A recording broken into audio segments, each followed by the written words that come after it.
Oh, that's wild.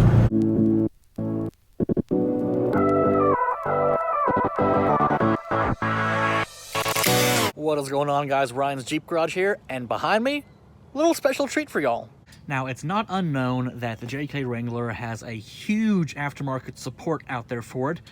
You got everything from suspension to wheels and tires. You know, it's really hard to make a JK unique.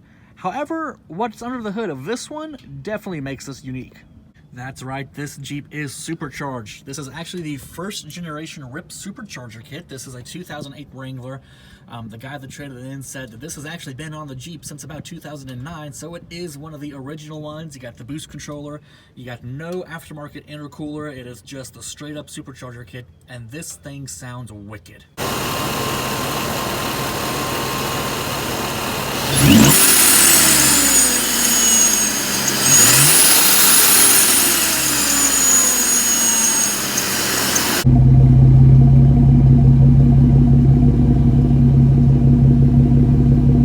Now, aside from the Ripp Supercharger kit, the modifications on this Wrangler are pretty basic. 2.5-inch lift with a set of 35, 12, 50, 20 Atlas Predator MTs over some American racing wheels.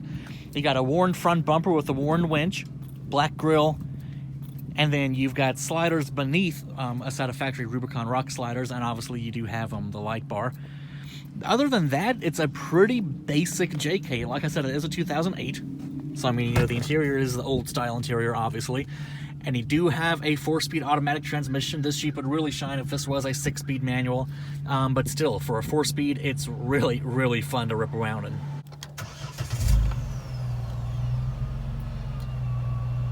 You can just barely hear the whine of that supercharger upon startup.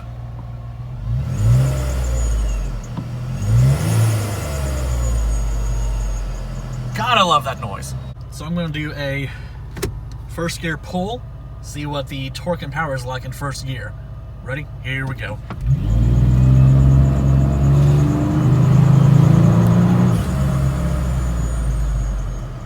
Did not have a bunch of room to really move, but that's actually not bad. It's definitely got a lot more torque than just a standard 3.8. Okay, here we are. We're going to do a second gear pull.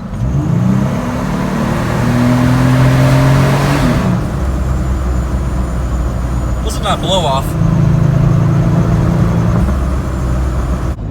So this is the first supercharged JK that I've ever driven, and honestly, it doesn't feel much quicker than, you know, the regular 3.8. Now, again, this is a first generation Ripp system, so that might have something to do with it.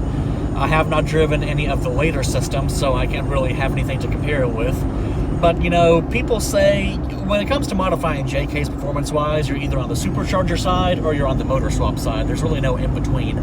I've always been more towards motor swap because I think cramming a V8 to a Wrangler's always been pretty cool. But, you know, I can see the appeal of a supercharger. It sounds really cool, that's for sure.